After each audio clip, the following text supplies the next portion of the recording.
ẹ kú dédé àsìkò yìí ní gbogbo ìjọba tí láǹfààní láti máa gbọ́ mi tó bá fẹ́ dàbí everybody ò gbọ́dọ̀ máa ronú bí everybody lákọ̀ọ́kọ́ ẹ wò fúnra rẹ̀. láti ọ̀dọ̀ olóyè Sunday Igboho wọ́n ti fi ìdí rẹ̀ múlẹ̀ fún gbogbo aráyé wípé ìyàwó àti ọmọkùnrin ẹni ọdún méjì ti Alhaji ní agbègbè ìlú Ìgbòho tí wọ́n jí gbé ní nǹkan bíi ọjọ́ méjìdínlógún sí ẹ̀yìn ni wọ́n ti rí gbà padà láyọ̀ àti àlàáfíà. Wọ́n ní àṣeyọrí yìí. Sunday Igboho ti ṣe mọ́ ṣe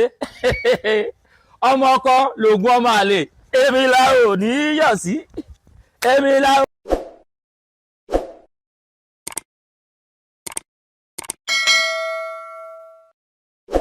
ọ̀tẹ̀ ló ń jẹ́ ló ń pè ọ́ kò sẹ́ni tí ò lórúkọ tiẹ̀ àti wípé ọmọ kì í gọ̀ títí sẹ́ẹ̀ kó gbàgbé orúkọ ara rẹ̀. ààfin tèmi ò nílò ìdánimọ̀ lọ́jà tó bá dọ́jà báyìí wọ́n á mọ̀ bó dọ́jà ni. èmi tí ń tòótọ́ Samuel Owóyẹmí fẹ́lẹ́fẹ́lẹ́ láyé lórúkọ mi fẹ́lẹ́ ní gbogbo èèyàn mọ̀ mí sí. èmi náà kọ́ Ọlọ́run ọba òkè ló fún mi ṣe ní gbogbo ìgbà. ẹ jẹ́ kí n kọ́kọ́ fi ìdí ẹ̀ múlẹ̀ fún yín pé àwọn ọba aládé kan wọ́n ti ránṣẹ́ sí olóyè Sunday Igboho ní ìpínlẹ̀ Kwara wípé kó wá dákun kó dábọ̀ kó wá ran àwọn lọ́wọ́ lórí ọ̀rọ̀ tí ó wà lẹ́yìn. mo fẹ́ fi ọ̀rẹ́ breaking traditional rulers in Kwara South have invited Chief Sunday Igboho's Irekun security outfit to help fight terrorists and bandits. Operatives have arrived and begun assessment ahead of security operations. mi ò fẹ́ lọ in deep lórí ọ̀rọ̀ yẹn ṣùgbọ́n mo kàn fẹ́ fi dá yín lójú rí wípé àwọn ọba aládé o ní ìpínlẹ̀ Kwara wọ́n ti tètè jágbọ́n wípé tí àwọn ẹ̀ṣọ́ ààbò kan ò bá lè bá wa ṣe àwọn nǹkan wọ̀nyí ẹ jẹ́ ká ké sí èèyàn tiwa ẹ jẹ́ ká ké sí ọmọ tí wọ́n ń sọ lásìkò yìí nípasẹ̀ Ìrẹ́kùn èyí tí ó ṣe àgbékalẹ̀ rẹ̀. wọ́n ní tí náà bá tán láṣọ ẹ jẹ́ kí n tán lé ìkànnà. mo wá láti jẹ́ kí ẹ mọ bó ṣe ń lọ nípa àwọn kankan tó ṣì ń ṣẹlẹ̀ ní ìpínlẹ̀ Kwara. a rò pé ó ti lọlẹ̀ ní ṣùgbọ́n kò tí ì lọlẹ̀ ní ìpínlẹ̀ Kwara o. ó ti ń di gbọmọgbọmọ. fọ́nrán yìí kàn máa jẹ́ fọ́nrán kan tí mo kàn fẹ́ fi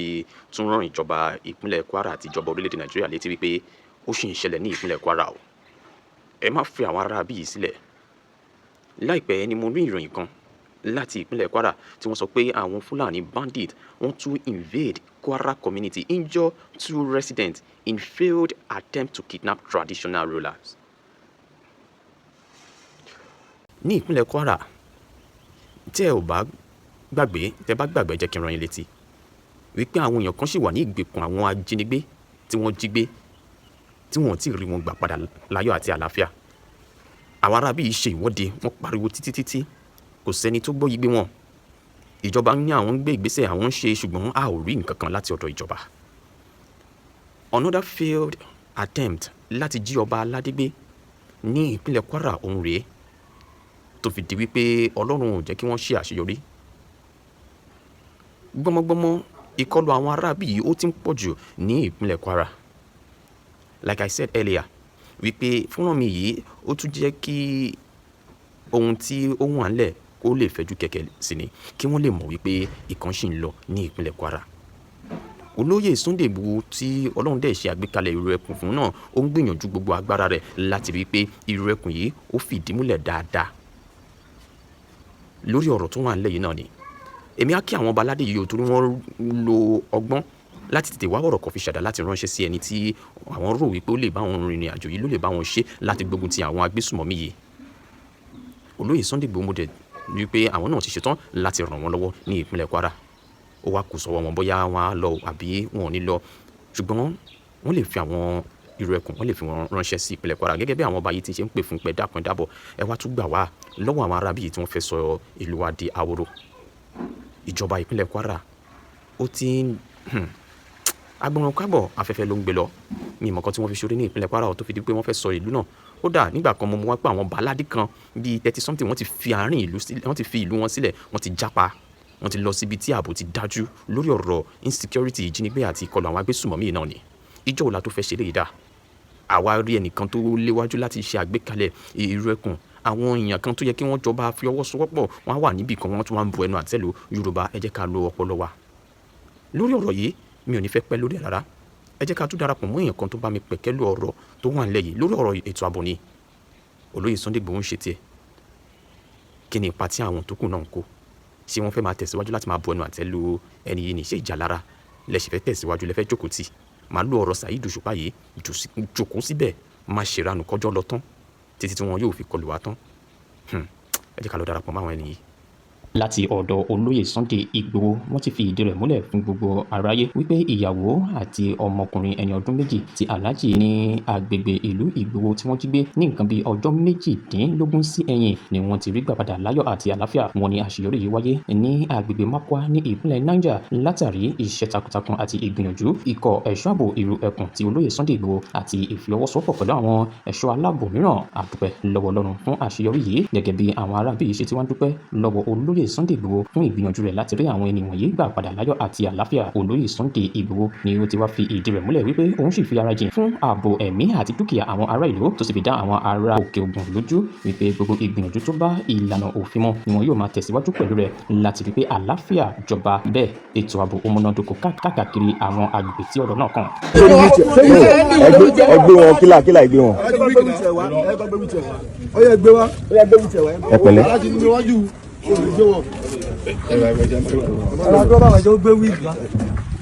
Sorry.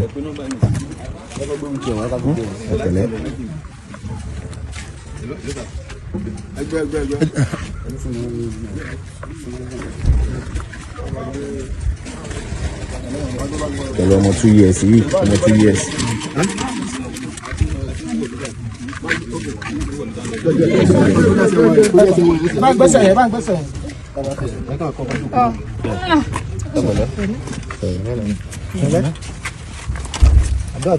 Sunday Igboho ti sẹ́fún sí mọ́ ṣe ọmọ ọkọ lògùn ọmọ àlè èmi la ò ní yọ̀ sí èmi la ò ní yọ̀ sí bá a ti fẹ́ orí bẹ́ẹ̀ náà lórí èmi la ò ní yọ̀ sí adúpẹ́lẹ́ Olódùmarè ẹ̀yin tẹ́ ló ń fẹnu wúgẹ́ẹ̀tì ń fẹnu wúgẹ́ẹ̀tì ìwọ náà fẹnu wú pílà àbí ọ̀fọ̀nù wú fẹ́ǹsì ṣebí ń fẹnu wúgẹ́ẹ̀tì ẹ̀yin tá ní fẹnu wúgẹ́ẹ̀tì ni ó ń ṣe bó ṣe bó ṣe adúpẹ́ lọ́wọ́ Olóyè Sunday Igboho àtàwọn ọmọ ọkọ̀ ìlú ẹkùn pátá a sì dúpẹ́ lọ́wọ́ ẹ̀yin ikọ̀ ọlọ́pàá ẹ ṣe léyìí adúpẹ́ lọ́wọ́ yín fún ní bí ọ̀sẹ̀ méjì sẹ́yìn yóò tó bí ọ̀sẹ̀ méjì nsìn tàbí kó jẹ́ bí 10 days agbẹ́fọ́nà kan jáde nílùú Ìgbòho tí Olóyè Sunday Igboho tó ti fún àwọn ọmọ àbòkíhun àwọn báńdíìtì tó lòun fún wọn ní 2 hours kí wọ́n lọ kó ìyá àtọmọ tí wọ́n jí gbé kí wọ́n lọ kó wọn wá àwọn tẹ́ kó ẹ lọ kó wọn wá lẹ́yìn bí rábí 2 hours nígbà tó di dọwọ́ alẹ́ information ti kárí ó ti jáde gbogbo ayé ti gbé pé Sunday Igboho ti kó wọn dé o ó ti kó wọn dé o nígbà tí ó dọjọ́ kejì àwọn náà gbé information yẹn gbogbo àwọn èèyàn wò nígbà tí ó dọjọ́ kejì gbogbo àwọn ọ̀tá Olóyè Sunday Igboho ọ̀tá alẹ́ kẹtẹ sọ́tà àwọn èèyàn sọ́tà Olóyè Sunday Igboho ọ̀tá alẹ́ Yorùbá ọ̀tá alẹ́ káàró jíire àwọn ọ̀nà báńdíìtì bí wọ́n ti borí mídíà kan nu Sunday Igboho fẹnu wú géètì ni ó yá iléeṣẹ́ ọlọ́pàá ti gbé jáde àwọn tó rescue dà àwọn tó rescue dà àwọn tó kó wádà ilé nípa fẹnu wú géètì ni lẹ́yìn tó gbìyànjú láti lọ gbà yẹn lẹ̀ tó gbéra nínú létí ẹ̀ ìwọ kẹ́sì jókòó bẹ́ẹ̀ ó sì wá ní tí wú géètì ìwọ náà lọ fọ́nà òrí pílà fọwọ́ fẹ́ǹsì kó o bí ṣe mọ́ rí àwọn tí wọ́n jí gbẹ́njọ́ náà àṣọ ti gbé wọn jìnà àwọn tó gbé gbẹ́njọ́ náà tẹ́lẹ̀ pé rúmọ̀ ni àwọn Sunday Igboho gbàdé yìí o àwọn Sunday Igboho gbàdé yìí àwọn tó lẹ́ jí gbẹ́njọ́ náà àwọn Sunday Igboho gbàdé yìí fọ́tò wọn lẹ̀ ń wò fídíò yẹn ẹ máa wò rí ẹ wo fídíò ọ̀hún tẹ́rùn àwọn tó lẹ́ jí gbẹ́njọ́ náà àwọn Sunday Igboho gbàdé o Sunday Igboho wá gbà wọ́n dé ní ìsìn tẹ́ ẹ bá rí àṣẹ wọ́n ti kó wọn jìnà wọ́n ti kó wọn kúrò ní Ìgbòho wọ́n ti kó wọn dé Kwara State ẹ méje dé lẹ̀pẹ́nu bóò ló ṣe jẹ́ bóò ló ṣe lọ bóò Sunday Igboho gan sí rí wọn gbà iṣẹ́ tó yẹ káwọn ọkọ̀ ọlọ́pàá àwọn ọkọ̀ sójà àwọn ọkọ̀ DSS tó yẹ kí wọ́n ti ṣe lórí Sunday Igboho wa ń gbà ṣe yìí ó láfi sọ fún gbogbo ẹ̀yin ọmọ káàárọ̀ oòjíire ẹ̀yin ọmọ Yorùbá wípé iṣẹ́ yìí àjùmọ̀ṣe ni ìjọ yìí ó ti dàjùmọ̀jó kẹ́nìkan mọ́ lọ báyìí kẹ́yìn wọ́n kọ́mọ̀ tó ní pé ó fẹ́ tẹ̀lé àwọn Oòduà kó àwọn bá Sunday Igboho jà ká kó gbogbo ẹ̀ pọ̀ kájọ tó pé gbogbo sẹ́yìn àjùmọ̀ṣe ni ó dáa àti kọ ọlọ́pàá àti kọ Sunday Igboho àwọn náà jọ fún wa lé sí ayọ̀ yìí ní ta gbọ́ yìí nìsín ẹ jẹ́ fún wa bó ṣe lọ rèé àwọn kọ Sunday Igboho àwọn kọ̀ ru ẹkùn àwọn parakuti ẹlẹ́mọ̀ láwọn ọmọ ogun tẹ́gbọ́ wọ́n tẹ́sẹ̀ wọ́n nílẹ̀ bí ẹ̀yà Toyota Jeep Highlander kódà àwọn ọmọ ogun dáyé pé wọ́n ṣe fi wájú múlẹ̀ wọ́n fi tẹ̀sí múlẹ̀ 4-wheel drive ni wọ́n bí wọ́n ṣe pẹ̀nu ṣẹ́bẹ̀ sí ní fẹ́ wúdúgẹ́ẹ̀tì ni wọ́n ṣe pẹ̀nu pé ṣẹ́yìn pa àwọn bandits ni tẹ́ bá ti jíyàn gbé wọ́n fi nọ́mbà lẹ̀ wípé nọ́mbà rẹ o tẹ́ pé o àìbá àmọ̀ tẹ́ fẹ́ sanwó tẹ́ ìpín sọ pé 300 million làwọn ó gbà báwọn kọ̀ọ̀rú ẹkùn wọ́n ṣe gbé fóònù bọ́ ṣe pẹ̀nu ó yá o àti kó 300 million bọ́ níbo lẹ́wà wọ́n bá gbéra wọ́n bá lọ pàdé wọn ní inú igbó nípínlẹ̀ Kwara àsánà bandits wọ́n tẹ̀sí fi ìpínlẹ̀ Kwara sílé lọ́dọ̀ àwọn ẹngẹ́lì ọ̀ràn bá gbéra lọ́dọ̀ àdíngbó wọ́n lọ pàdé nípínlẹ̀ Kwara tí àwọn kọ Sunday Igboho tí wọ́n jọjú báyìí táwọn ọmọ bandits rí wọn báyìí tẹ́lẹ̀ pé àwọn eléyìí ta mọ́ra ni tẹ́lẹ̀ pé àwọn eléyìí àwọn ọmọ ọmọgun ni wọ́n dì kàǹkà ni báwọn bandits bẹ́ẹ̀ sínú lẹ́nu tẹ́ sínú lẹ́ báyìí àwọn kọ Sunday Igboho àwọn náà kọ́ sínú rẹ̀ ni àti àwọn àwùjọ ọlọ́pàá àwọn ọlọ́pàá tó tẹ̀lé wọn lọ bí ó bọ́ ṣe sínú lẹ́nu bẹ́ẹ̀ sínú búra wọn nu ó di tà tó pọ̀ pa ìwé kẹ́sì jókòó yára ìní ìfẹ́ ní wúgẹ́ẹ̀tì káyé bá bẹ́ẹ̀ ìwé kẹ́sì jókòó yára ìní ìfẹ́ ní wúgẹ́ẹ̀tì ó di tà tó pọ̀ pọ̀ nígbà tí ọwọ́ ọ̀bọ̀dún àwọn ará bí wọ́n padà jù bẹ́ẹ̀ oró báwọn kan sọ ní báwọn kan ìlú ẹkùn pẹ́sẹ̀ ń dàbọ̀ tẹ̀lé wọn nù táà tó táà àtẹ̀wáṣẹ̀ ìbọ̀ wọ́n mọ̀ rí wọn rescue gbogbo fọ́nà wọn làlẹ̀ mú òun wọ́n rí wọn rescue wọ́n ti kó lọ hospital nísìn àwọn tí olóyè sọ fún jọ́sí tó sọ fáwọn Fúlàní ẹgbẹ́ wọn jọ́sí pé tí wọ́n bá kó wọn wá òfin 2 hours àwọn náà rescue dé yìí o gbogbo ẹ̀yin tẹ́ wá gbé ń jọ́sí pé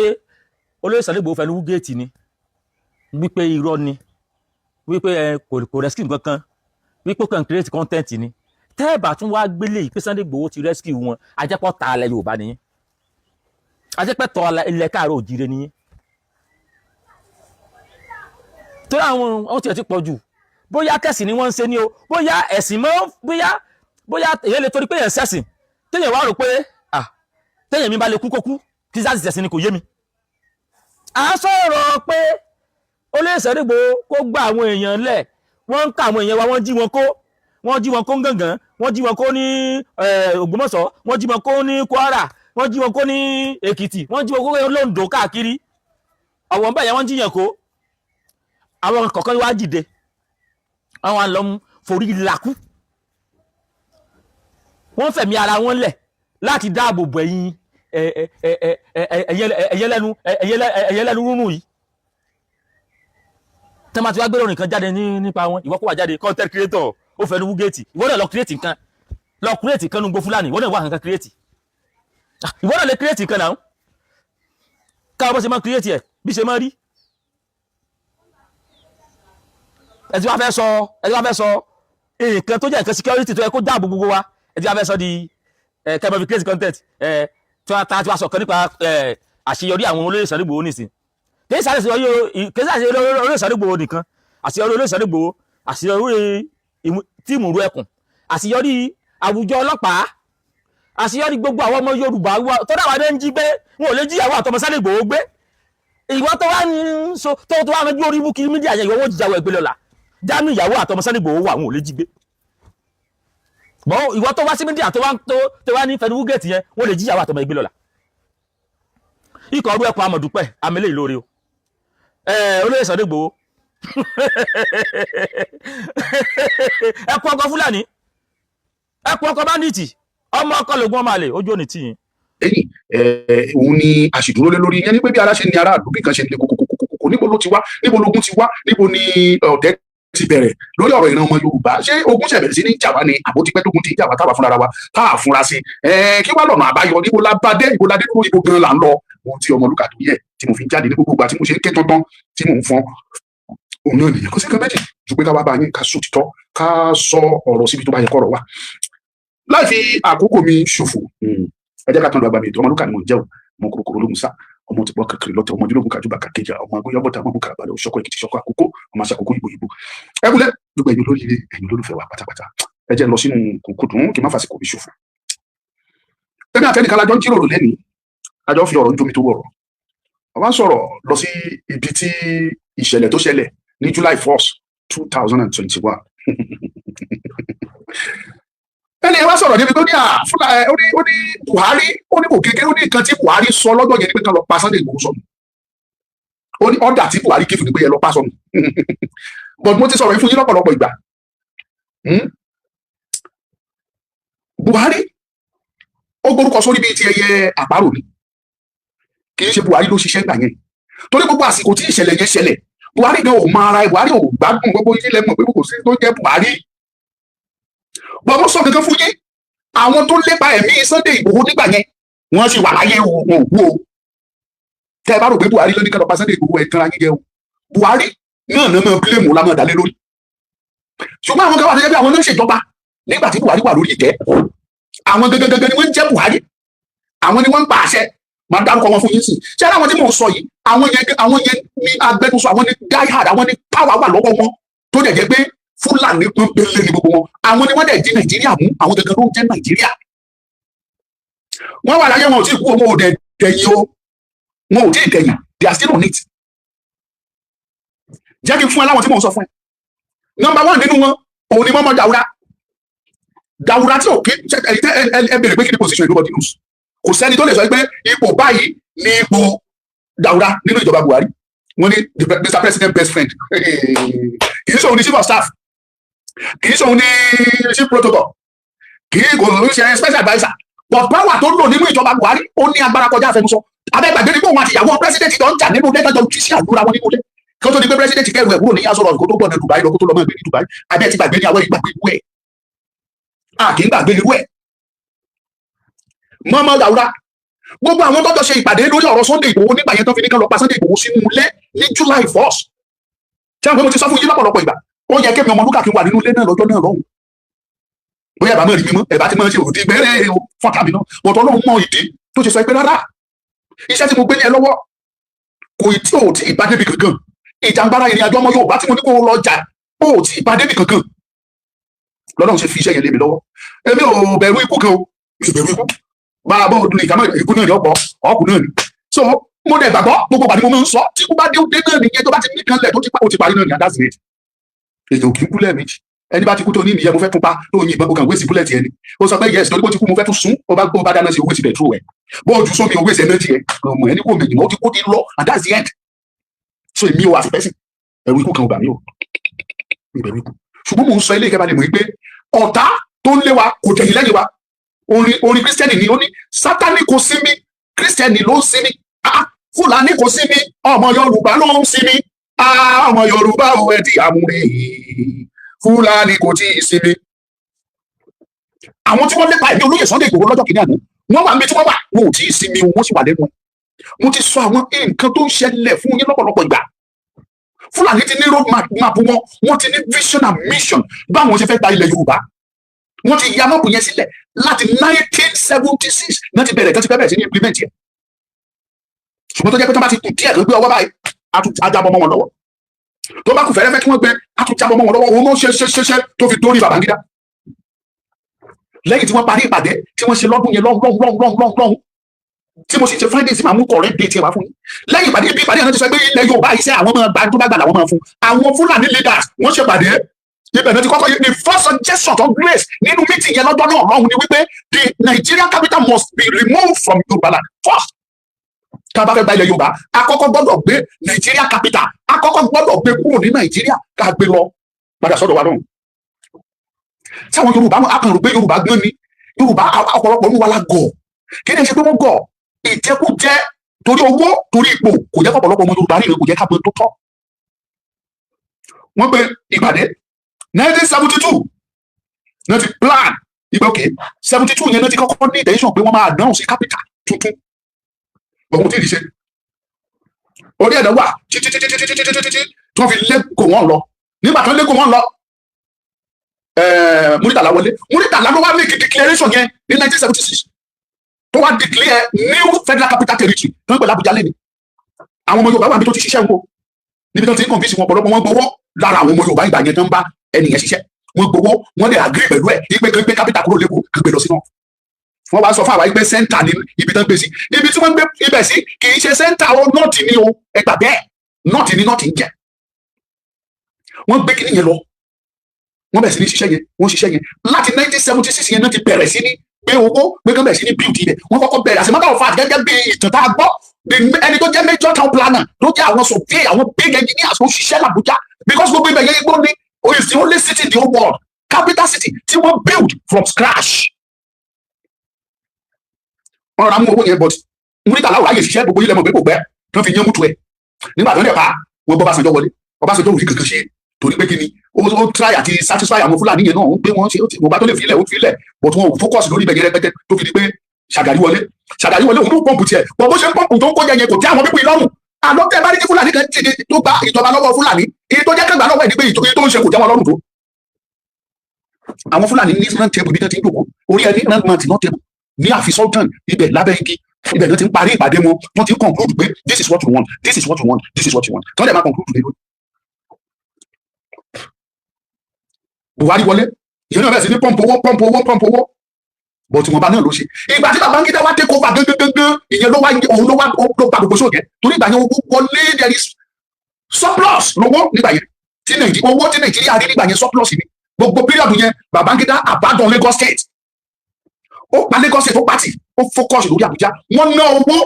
to an extent tó jẹ́ pé kò sí kan tó jẹ́ city nítorí ní city ìlú tó ní ìdí tí wọ́n kọ́ new NNPC new airport new National Assembly new Aso Rock new this everything from scratch wọ́n kọ́ owó kíni owó tó ń rí láti ilẹ̀ Yorùbá ni o àti ilé ìtàn rí láti Niger Delta owó epo àtòwò owó mi owó ìlàmú yín tẹ́ ẹ ná àtòwò companies tí ọmọ Yorùbá dáadáa sílẹ̀ òun ni wọ́n kó jọ tí wọ́n fi kọ́ Àbújá yẹn wọ́n kọ́ ibẹ̀ ẹ̀kọ́ ni mo lọ mo ti brief mo kà fẹ́ kẹ́ mọ̀ ni ibi kì í ṣe ní kì í ṣàná làwọn Fúlàní ti ń pinnu báwọn fẹ́ gba ilẹ̀ Yorùbá kótó dẹ̀ ní pé Babangida ti pé Àbújá tó ń kọ́ yìí òun máa lò ó òun ò ní kọ́ di ẹnikẹ́ni bóun ṣe ń kọ́ lòun máa wá lo nǹkan òun lẹ́sìn ìtẹ̀sẹ̀ ní Babangida múfù lọ sàbújá kó tó di pé kúrò lórí ipò nìyẹn ní 1993 and ever since then mo fẹ́ sọ pé tó pọ̀ jù nínú owó Nàìjíríà wọ́n ná sàbújá wọ́n ná sí nọ́ọ̀tì lọ́hùn ẹ̀yin tẹ́ ẹ wà nísàlẹ̀ bí tẹ́ ẹ gbowó wọ́n ro sí yín lọ́wọ́ that is not what I'm here for. èyí tẹ́mi bá yín sọ nípa àwọn tí wọ́n kóra àwọn Fúlàní dọ́kì ní àná tí wọ́n ní Sunday Igboho gbógun ti àwọn èèyàn wọn tí wọ́n torí ẹ̀ sọ pé ẹ jẹ́ ká pa sọnù adẹ̀rẹ̀ àwọn ọmọ Yorùbá tó pàdé àpòpọ̀ mọ́ wọn àwa lè má mọ̀ wọn ṣùgbọ́n Ọlọ́run mọ̀ wọn àwa mọ̀ pé ọmọ Yorùbá wà bẹ́ẹ̀ bọ́ Ọlọ́run mọ̀ wọn.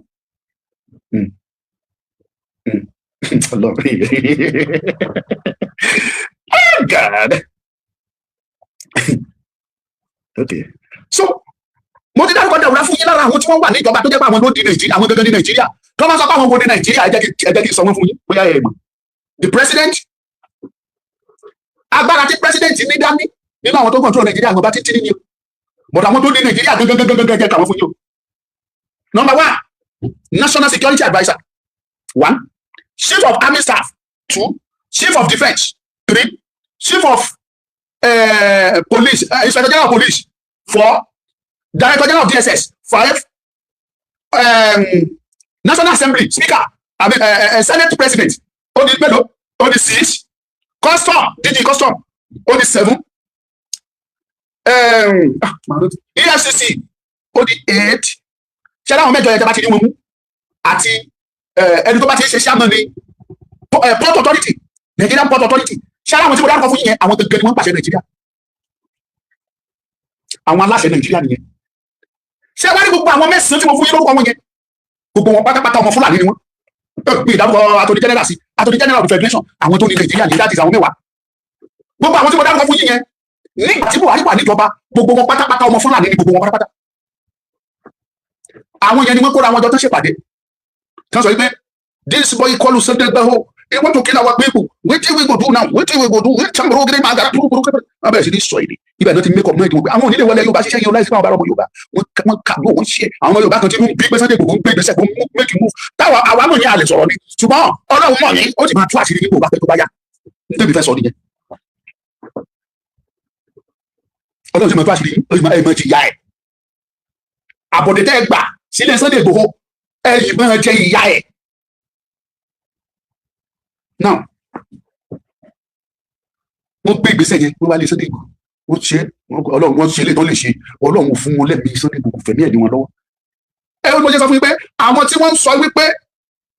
Buhari ti kó ti bá tiẹ̀ lọ ayédàwó gbogbo ìgbà tó ń parọ́ fún wa gan adẹ́mọ̀ bó ti kú gbàyẹn náà lọ gbé fake Buhari wa, but that's not the issue. The issue is that àwọn tó dìde ogun sí Sunday gbàyẹn tó ṣiṣẹ́ yìí ṣé àwọn yẹn ti wá kú ni wọ́n sì wà bí tí wọ́n wà wọ́n sì rí strategize o wọ́n gbé gbèsè o òun ni mo ṣe sọ fún ẹ̀yin abiyamọ tòótọ́ ọmọ Yorùbá kẹ́ ẹ rántí pé ìjà ayé ni Sunday Igboho jà. Ẹ má sinmi àdúrà ẹni bá mórí òkè èkó ní kò kú ní mò ń sọ mò ń tún sọ kò sọmọ Sunday Igboho Nàìjíríà o kọ́ mọ́ sọ pé ọmọ ẹ̀ ló ń jà fún kò sọmọ ẹ̀ kankan bí o ìyàwó ẹ̀ ò sí bí o àfi tó bá kàn wá sí Nàìjíríà tó fò wá tó wá wọpọ̀ ẹ̀ tó tún kí sí nǹkan ẹ̀ pé olólórí mi kó tún padà síbi tó wà níbi táwọn ọmọ ẹ̀ wà ẹ̀yin ìjà wa òun ní Sunday Igboho jà. Àwọn tó fẹ́ gba ẹ̀mí Sunday wọ́n wà níbi tí wọ́n wà bó sí mi òun ni wọ́n ṣe tó fi lé Sunday Igboho wá Kútọ́nù wọ́n lé Sunday Igboho dé Kútọ́nù Buratai rí táyà nítorí Sunday Igboho ló ṣe sọ fún òun fẹ́ kúrò ní síbọ̀ bàbá mi ó padà lọ ó ní ká tún fi ń ṣe ambassador lọ sí Benin Republic kó lè ráyè ní access sí Sunday Igboho nípa inú wọn bá ẹ̀wọ̀n ní Benin Republic náà ti fẹ́ pa Sunday tó ti fẹ́ lọ bá sọdún sílẹ̀ orí ọ̀fẹ́ ẹni tọ́lọ́run ò bá ti pa kò sẹ́ni tó lè pa á. Ọjọ́ òun rèé bí àná we thank God pé Ọlọ́run fẹ̀mí Sunday Igboho lé wọn lọ́wọ́ ẹ̀yin tẹ́ ẹ mú ẹ̀yin tó yẹ kẹ́ ẹ jókòó yín kẹ́ ẹ rọ àròjìnlẹ̀ torí bẹ́ẹ̀ ní ọpọlọ yín ti dorí kodò òun lẹ ti ń sọ̀rọ̀ sí Sunday tẹ́ni fíìmù ló ń ṣe tẹ́ni móbì ló ń ṣe ní ẹni òun sọ̀rọ̀ wọn challenge gbogbo ìjà tí Sunday ń jà lọ́jọ́ kìíní àná tí wọ́n fi sọ pé ká lọ pa Sunday sọ̀rọ̀ ṣebí ìjà yẹn ló sì jà fún yín lẹ́nu àbí kí ṣe ìjà yẹn ló jà fún yín mo ti sọ fún yín nǹkan kan tó kéjì nínú ìhòòhò lọ́rọ̀ Yorùbá nation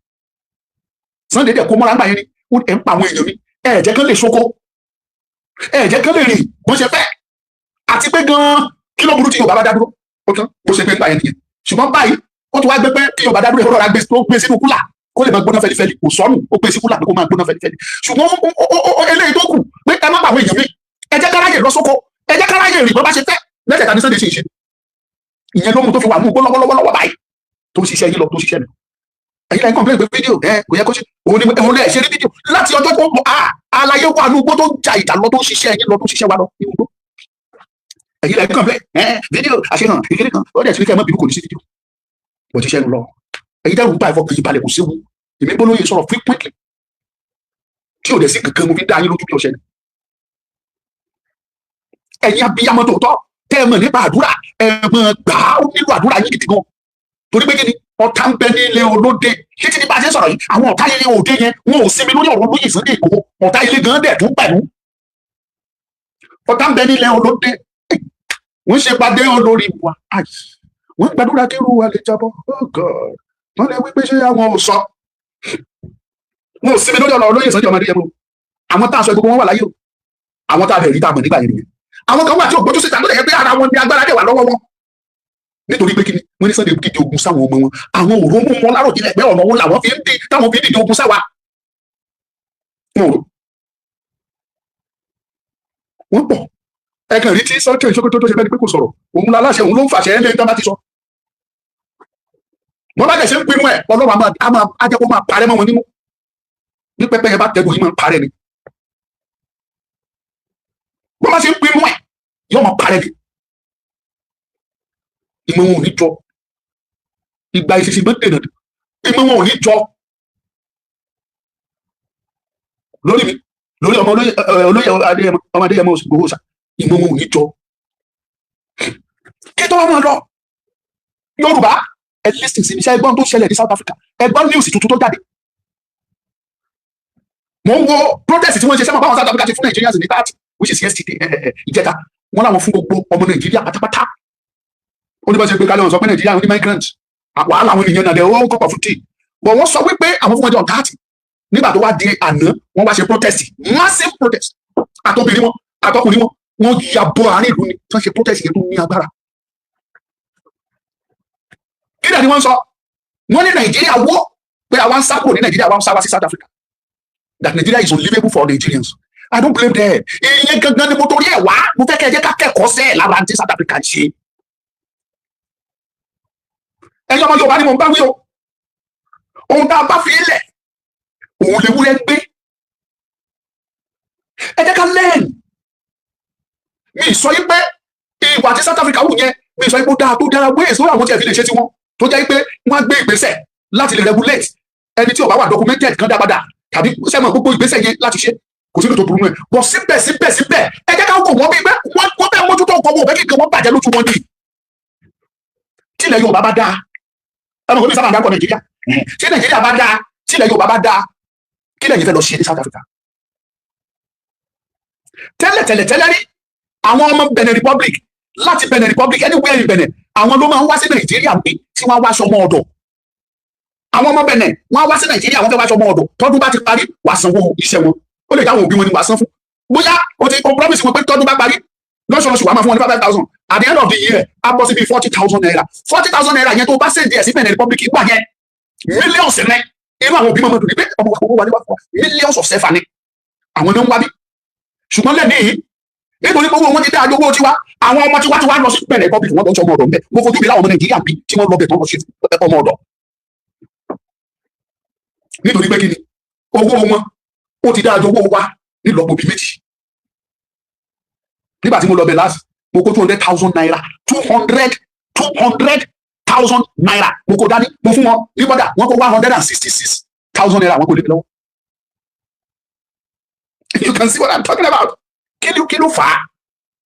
ìgbà tí Nàìjíríà tó ṣẹ́ tó jẹ́ pé ó ṣẹ́ Benin Republic àwọn ọmọ Benin wá ń ṣiṣẹ́ bí wọ́n ń kówó lọlé but nísìnyí Benin Republic dájú wa àwọn ọmọ wọn ò jẹ́ wá bímọ àwa la tún lọ sọ́hun lọ ṣiṣẹ́ ká lè rówó kó wá torí tí bá ṣiṣẹ́ bẹ̀ tí mo gba 40,000 pounds ṣẹ́fà wa tí bá máa dé Nàìjíríà tí mo fẹ́ ṣe is over 100,000. What are we talking? Tí ilẹ̀ yìí bá dáa tó sunwọ̀n kí lẹ fẹ́ wá kiri ọmọ Dubai mélòó lẹ rí níbi tó bá ṣiṣẹ́ bí United Arab Emirates ọmọ country yẹn mélòó lẹ́yìn rí ní Nàìjíríà bí tó lóun wáṣẹ́ wá bí ọmọ Saudi Arabia mélòó lẹ rí níbi tó lóun wáṣẹ́ wá bí ọmọ Amẹ́ríkà mélòó lẹ rí níbi tó níṣẹ́ lóun wá wá bí ọmọ UK mélòó lẹ rí níbi tó níṣẹ́ lóun wá wá àbọ̀mọ Germany ọmọ France mélòó lẹ rí níbi tó lóun wáṣẹ́ wá tẹ́ ẹ bá rí àwọn country tí mo sọ yìí níbi bóyá wọ́n gba contract wọ́n dẹ̀ wá mójútó láti supervise contract yẹn kan ṣe sọ́wọ́dẹ̀ tí ń ṣe tí wọ́n tún padà sórílẹ̀ èdè wọn kí ló dé tó fi rí bẹ́ẹ̀ torí pé kí ni orílẹ̀-èdè wọn dáa wọn ò ní ẹni reason àti sọ pé àwọn fẹ́ wá bí wá ṣiṣẹ́ níbi tí àwọn ọmọ Yorùbá tí wọ́n rìn tí wọ́n sọnù dé ọmọ Yorùbá ń pè mí láti Afghanistan ilé gbàdúrà yẹn láyé Afghanistan country tó jẹ́ pé ní gbogbo àgbáyé òun náà kọ sí as the most dangerous country in the world Afghanistan ọmọ Yorùbá pè mí bẹ́ẹ̀ ó lẹ̀ lọ́ ọmọ lúkà lágbájá lórúkọ mi àti Afghanistan mo gbọ́ sáà ní nọ́mbà yẹn fi tẹ̀ rántí nọ́mbà àbótú lè lé báyìí torí ọdún ó wá ní nọ́mbà Afghanistan ní àìwọlé wa ń tẹ ilé ìṣẹ́ bẹ̀ṣẹ̀ gbàgbẹ́ kọjá ní abẹ́ oníbẹ̀ lòún gbé òun gbé Afghanistan òun ṣiṣẹ́ bẹ̀ ọmọ Yorùbá nítorí bí ni kó lè jẹun kó lè tún lè ṣe kí ìyá máa jẹ bàbá àtìyá ẹ̀ kí ìyá máa jẹ wọn bí àtàwọn àbúrò tó filẹ̀. ọmọ Yorùbá ẹ dìde ẹ jẹ́ ká build ti orílẹ̀-èdè Yorùbá ẹ jẹ́ ká sa gbogbo ipá wa ẹ jẹ́ ká kó gbogbo everything tá a bá lè ṣe ká gba ìran Yorùbá jáde kúrò ní ìgbèkùn Nàìjíríà sẹ́ẹ̀. Let me tell you this níwọ̀n ìgbà tí àwa àti Ìgbò àti Fúlàní Haúsá yìí tá a bá jọ ń ṣe papọ̀ mo fi Ọlọ́run búra fún yín ẹ lè nísinmi ó lè dàbí èmi lójú yín kì í ṣe pé ẹ lè nísinmi Ìgbò Haúsá Fúlàní àti Yorùbá tẹ́ ẹ bá jọ ń ṣe papọ̀ tẹ́ ẹ jọ ń pariwo bẹ́ẹ̀ jọ ń tọ́ra yín jẹ bẹ́ẹ̀ jọ ń jẹ́ Nàìjíríà ẹ lè ní rest of mind láyé fàgbàdà kò lè ní. Wọ́n á sọ ìdí fún yín ìdí kìíní òun ni wípé ṣé mo bá wọn Haúsá àwọn Fúlàní tá à ń sọ ìmọ̀ sábà ń travel out kò sí tó kàn wọ́n tájẹ̀tì tí wọ́n torí pé tí wọn ò fọ́ wọ́n ti rí iná wọ́n ti rìn wọ́n ti rí ilẹ̀ Yorùbá wọ́n rí pé ilẹ̀ Yorùbá kún fún àlùmọ́ọ́nì ó kún fún ọrọ̀ tájẹ̀tì wọn òun ni báwọn ṣe máa balẹ̀ Yorùbá wọ́n dẹ̀ lálátìlẹ́yìn ìgbà gbogbo ni mò ń sọ fún yín wọ́n ní bákọ̀ gbogbo táwọn ń rò láyé wọn ní pé ilẹ̀ Yorùbá yìí gangan àwọn fẹ́ gbà mo ti sọ lọ́pọ̀lọpọ̀ ìgbà tẹ́ ẹ bá kọ̀ Yorùbá tẹ́ ẹ bá kọ̀ tẹ́ ẹ bá ṣe ohun tó yẹ kẹ́ ẹ ṣe tẹ́ ẹ gbé gbèsè tó yẹ kẹ́ ẹ gbé be rest assured in the next 5-10 years ọba pé méjì nílùú gangan ẹ máa lọ́ba Yorùbá ẹ tún yìí ti Fúlàní tẹ́ ẹ bá wá ṣọ́ra yín in the next 50 years gbogbo àwọn ọba tó bá jẹ́ ti Yorùbá kò ní sí ìkan tó jọba Yorùbá mọ́ nítorí pé ojú là wọ́n lè má pa wọ́n lọ kọ́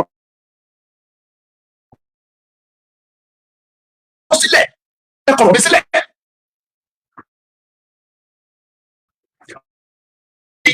Ọba Fúlàní yẹn tó kù gángan ní òrìjìnà ọba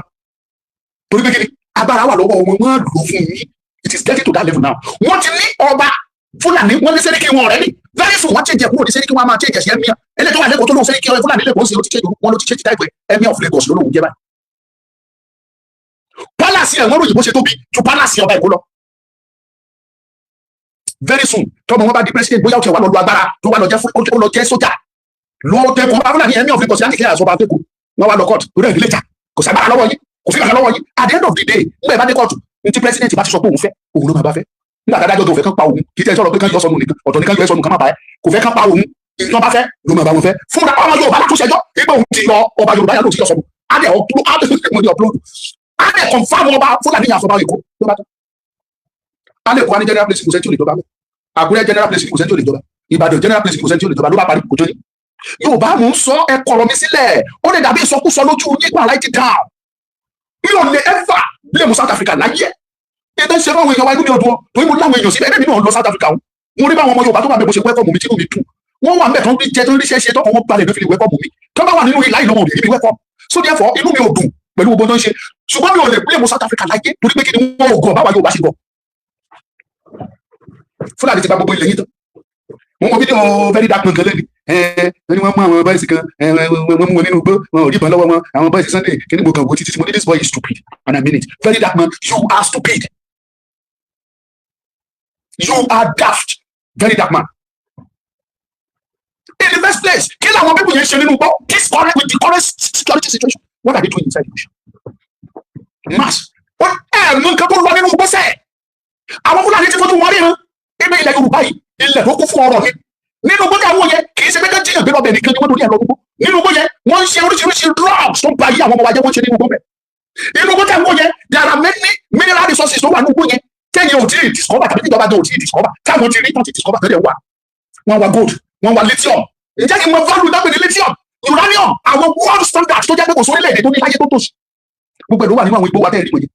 wọ́n wọ bẹ̀ wọ́n dára tó wù wọ́n àwọn tẹ́lẹ̀ rí káwọn àmọ̀tẹ́kùn àrẹ́sì wọn yẹn sẹ́yìn wọn tí wọ́n ṣe nínú igbó yẹn ni tí díọ̀ ti very dark man tó wá sọ̀sọ̀ kó sọ pé kí náà mú wọn mo rí very dark man bẹ́ẹ̀ nítorí ọ̀pẹ ọlọ́run ọ̀rọ̀ very dark man dàbí ọ̀rọ̀ bẹ́ẹ̀ là ní ọ̀rọ̀ nǹkan àwọn méjèèjì yàtọ̀ síra kí ni wọ́n àwọn opportunities àwọn tọ́lọ́run ọlọ́run sọ pé mo fẹ́ fún ẹni ní orúkọ that is God nobody can challenge him ọlọ́run yàtọ̀ sí ènìyàn bẹ́ẹ̀là àti very dark man the same thing làwọn méjèèjì ọlọ́run ní mo fẹ́ fún wọn ní orúkọ mẹ́káyé mọ̀ wọ́n sẹ́ òun lọ́rọ̀ àwọn méjèèjì kí ni bẹ́ẹ̀là kí ló jẹ́ kí ló jámọ́ kí ló kò kàwé kò ṣe kankan it's just a son of nobody ọlọ́run dẹ̀ sọ pé mo fẹ́ gbé gasẹ́ mo fẹ́ fún lórúkọ mo fẹ́ kó mọ̀ mo fẹ́ gbé kúrò ní ipò kékeré kí n gbé síbi kíkà ọlọ́run dẹ̀ ṣe ta ló fẹ́ challenge ọlọ́run nobody the same thing the very black man ṣe very black man ló jà very dark man ló so òun náà ọmọ nobody is a son of nobody ọlọ́run kan what is like ọ̀rọ̀ ẹ̀dá bíi eré bí àwàdà ni like joke ó dẹ̀ ń kéde popularity yẹn lọ look at him today over misbehave very dark man if truly you are fighting for the masses I don't expect you to say what you said about those guys I am expecting you to ask the question pé in the first place kí ló ń ṣe ní ugbó wọ́n bá ní wọn ò rí ìbọn lọ́wọ́ wọn wọ́n sọ pé wọ́n rí ìbọn wọ́n ṣe gbá ṣẹ́yìn ìbọn tó ṣe ní ugbó the mineral resources that belongs to you that belongs to me that belong to us a set of people were inside that bush counting them away àwọn gold tó pọ̀ ti billions of naira àwọn lithium àwọn nǹkan tó wúlò àwọn uranium àwọn nǹkan àlùmọ́nì àwọn sapphire àwọn òkúta olówó iyebíye ní inú igbó yẹn ẹ̀yin pé ìgbẹ́ náà àwa yìí a máa browse àgbo nǹkan àtẹ̀fẹ́ wo bí nǹkan ṣe ń lọ àwọn òkúta olówó ńlá kan wà tó jẹ́ pé ó mú ju diamond lọ ṣé àgbẹ̀ bí diamond ò tún títí ní báyìí kí diamond yẹn mú ju títí ní báyìí ó tó odindi ìlú kan láti fi tọ́jú ara wọn fún odindi ọdún bíi mẹ́wàá diamond tí ò tún títí ní báyìí lọ diamond tí ò tún báyìí lọ tó bá jẹ́ pure diamond ó lè wọ́ọ̀tì $100 million bẹ́ẹ̀ ni mo sọ fún ó lè wọ́ọ̀tì $100 million tí ò ní tó báyìí lọ tó bá ti jẹ́ pé pure tí ò ṣe aládàánú ó lè wọ́ọ̀tì $100 million mo sọ ni o bọ́dẹ̀ mi wá fẹ́ kẹ́ ẹ mọ̀ pé àwọn òkúta olówó iyebíye kan wà tó jẹ́ pé tí ò bá ju títí ní báyìí lọ ó lè wọ́ọ̀tì $1 billion àwọn ruby àwọn sapphire àwọn emerald àwọn jasper òkúta tó jẹ́ pé inú igbó yẹn ẹ̀ẹ́dẹ̀ mọ̀ àwọn pípẹ́ ìdẹ̀wà bẹ́ẹ̀ wọ́n kó lọ èyí dẹ̀ jọ̀gán ẹ̀hún wọn ẹ má èmi o tí mo bá yẹ bá ń blame South Africa yìí tó bá ní ẹ bá kúrò bẹ́ẹ̀ tó bá ní Nàìjíríà wá go to another country tí Nàìjíríà bá ṣe lọ fún ẹ àwọn pípẹ́ yẹn ò gọ̀ bí tí yóò bá kí ló stupid kí ni South Africa fi gbéra táwọn náà bá lọ tó di jú bá wa ṣe sùn bí yóò bá ṣe sùn gbogbo diamond tó wà ní South Africa gbogbo gold tí wọ́n wá gbogbo gold àti diamond yẹn ní South Africa fi gbéra wọn kò sí kankan nínú ìdílé lọ gold and diamond òun ló fi gbéra tó fi establish ara wọn tó fi ṣe ṣé bọ́ọ̀ tó fi gbéra Sunday kò tó wà ní ṣé South Africa ní kúrú ẹ̀ wọ́n ní tó wà ní ní tó wà ìyẹn tó bá tiẹ̀ ní ní tó wà it is on record but look at them gold and other gemstones àwọn òkúta lówó iyebíye tó ń lé wọ̀nyẹn wọ́n mójútó wọ́n gáàdì ẹ̀ gidi gan ní òfilẹ̀ look at South Africa lẹ́nu ìkànnì wọn sọ̀rọ̀ ó ní South Africa can pay South Africans for the rest of their life 1 billion rands kan fi máa gbádùn ayé wọn kán máa ṣiṣẹ́ ó wá ń give example ó ní look at Dubai àwọn ọmọ Dubai ò kì í ṣiṣẹ́ àlejò ló wá ṣiṣẹ́ fún wọn wọ́n dẹ̀ gbádùn wọ́n dẹ̀ gbowó oṣù Saudi Arabia wọn ò kì í ṣiṣẹ́ àlejò ló wá ṣiṣẹ́ fún wọn wọ́n dẹ̀ gbowó wọ́n dẹ̀ gbádùn mo wo dáadáa kẹ́lẹ́ mo fọ́lọ̀ wọn dáadáa òótọ́ ló sọ ìtàn mi ló fi sọ bẹ́ẹ̀ ṣùgbọ́n ìyẹn ní ìsèǹtì nílẹ̀ Yorùbá àlejò ń wọlé wọ́n á tún pa àwọn ìyẹn nítorí ìgbà tó fẹ́ kó lọ ẹ̀yin kan dẹ̀sùn ẹ̀ ń wò ni Yorùbá ẹ̀yin lẹ́gọ̀ ẹ̀yin lẹ́gọ̀ ẹ̀yin lẹ́gọ̀ ẹ̀gọ̀ ẹ̀ tún wá gọ̀ kó tó bẹ́ẹ̀ gọ̀ ẹ̀ sì wá gọ̀ ẹ wo dáàdì mi ẹ̀yin mọ́mì mi tẹ́ wá South Africa kábàdí kẹ́ kúrò ẹ wá kó tì yín lọ èmi àṣepẹ́sì mi blame South Africa wọn ò gọ̀ bí Yorùbá recently wọ́n discover gold láwọn apá ibì kan Londo State kí lẹ gbọ́ kẹ́ ẹ tó ṣẹ́jú àwọn ìdíjí ti ń wà ayẹyẹ ní Londo City wọ́n discover gold èmi bá àwọn tó ní ilẹ̀ ibi tí wọ́n ti rí gold yẹn mo bá wọn sọ̀rọ̀ ẹ gbọ́ yẹn dáná fún wọn ní tọ́bi lẹ́kọ́ kúrò lórí ilẹ̀ wọn náà fún wọn ní 200,000 Táíwò mi Táíwò Fásánmi ó ní Kuwait làwọn wà àwọn Kuwait yẹn gan mi ò lérò báwọn yẹn gan ṣiṣẹ́ tó rárá àwọn arákùnrin yẹn àwọn yẹn náà dẹ̀ lépo wọ́n fún àwọn bàbá tó nílẹ̀ yẹn wọ́n fún ní 200,000 wọ́n ní kó máa lọ sílẹ̀ yẹn pé táwọn bá rí bí àwọn máa pa á dẹ̀ pa gbogbo fámìlì yẹn torí gold tí wọ́n ní lórí ilẹ̀ yẹn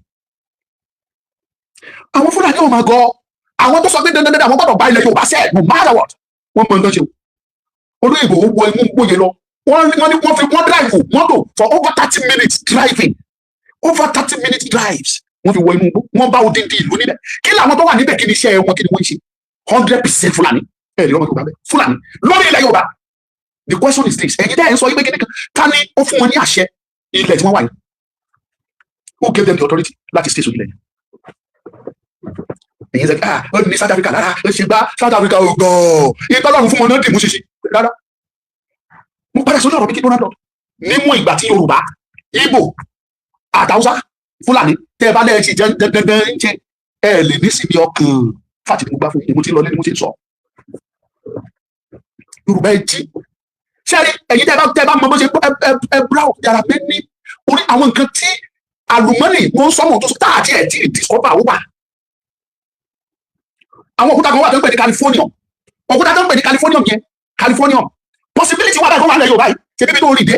kí lórúkọ bàbá Bọ̀dé náà lọ́kọ́ lórí ó ní àwọn ọlọ́gbọ́n wọn ò takókó omi sétí aṣọ àwọn òmọ̀ràn wọn ò lè ká oyè ìpẹ́ ilẹ̀ àwọn alárìnká wọn ò rí dé bí ilẹ̀ pẹ̀kú sí rí bó ṣe ń bá rìsáàsì tó wọn ò lè rò pín ẹ̀ bọ̀ ìwọ̀nba tó ti rí tó ti discover tó yẹ kó jàǹfààní fáwọn ọmọ Yorùbá kí ló dé tá a ti tú wa ká jẹ́ kára àtàkùn lọ tó bá ní ẹgbẹ́ tó kó lọ yẹn ìbátí ẹ̀ tó ṣubú síta tó lè sọ pé bí a ká mú mọ́ra wọ́n tún pa yín wọ́n pa ya yín wọ́n pa bàbá yín wọ́n pa àbúrò yín wọ́n pa ẹ̀gbọ́n yín ó kó ẹ̀ nílọ.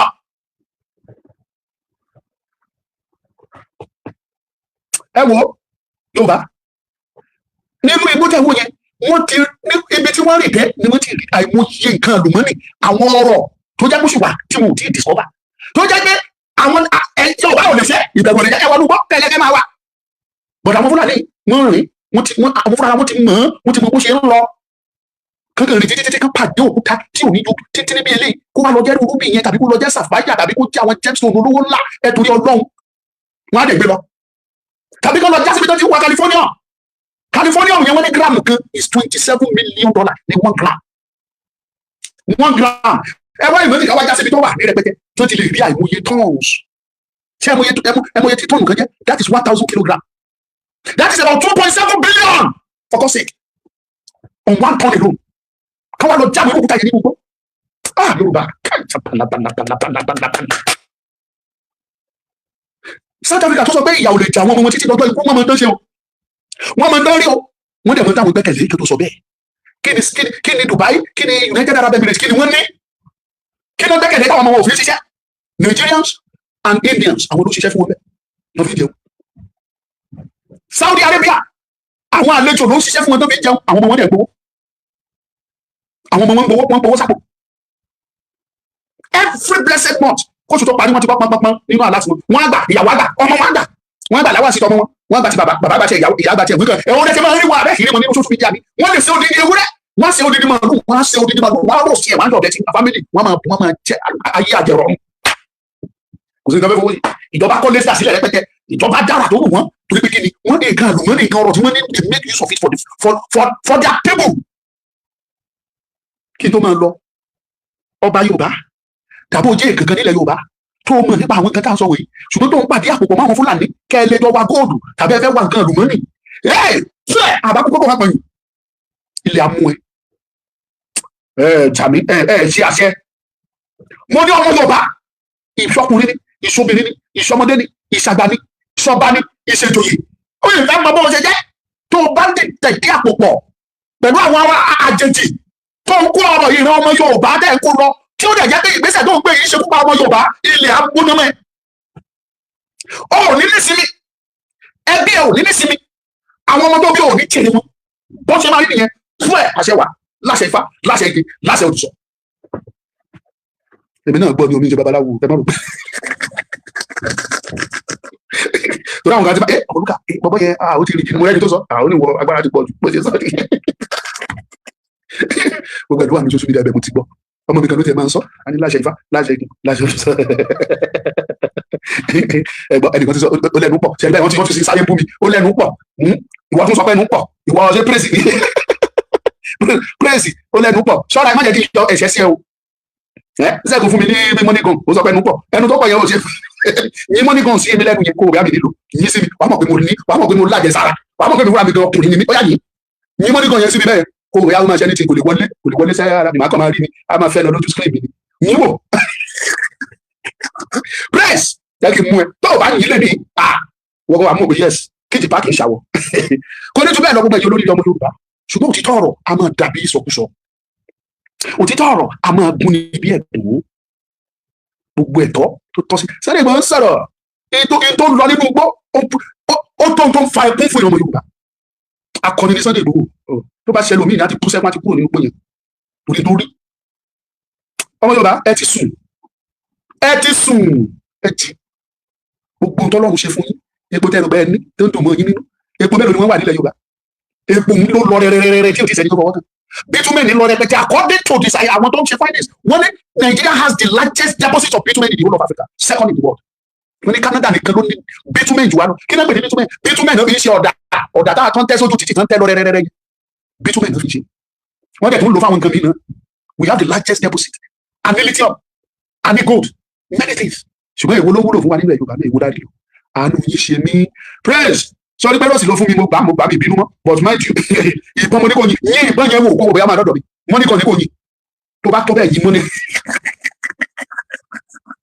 praise mo ní kí praise yìí ọkọ mọ̀ mí ọkọ̀ balagbára ni mí ọkọ̀ pé mo yẹ ò lè ràn mí ọkọ̀ máa fẹ́ lójú screen mi ó mọ̀ òní ò ṣe fẹ́ yín mo ní kàn yẹn tó bá mọ̀ pé ó yà yín mọ̀ ọmọlúkà ni mo ń jẹ́ gbogbo ẹ̀yọ́ lórí ọmọ Yorùbá ojú òní tì mí brother mi Prince I appreciate you thank you so much mo dúpẹ́ lọ́wọ́ yín gbogbo ẹ̀yin tẹ́ ẹ dúró tán mo dúpẹ́ lọ́wọ́ yín ẹ ṣeun kò ní bàjẹ́ fún yín gbogbo alámọ̀jẹ̀rẹ̀ ká máa fi rìn jẹ́kọ̀ ilẹ̀ Yorùbá ò dẹ̀ ní bàjẹ́ láṣẹ Èdùmàrè paríparí ọ̀rọ̀ mi ẹ̀yin olórí rẹ̀ ẹ̀yà bí amọ́ ọmọ Yorùbá ẹ fàdúrà rán Sunday Igboho lọ́wọ́ ẹ máa gbàdúrà fún ẹ máa fàdúrà tì lẹ́yìn ẹ fàdúrà tì lẹ́yìn irú ẹkùn ọ̀fẹ́ ni o wọn ò gbowó lọ́wọ́ ẹnikẹ́ni o anybody tó bá béèrè kọ́bọ̀ lọ́wọ́ lórí irú ẹkùn ìrọ̀nà pa o Jésù Olúwa wa àmín.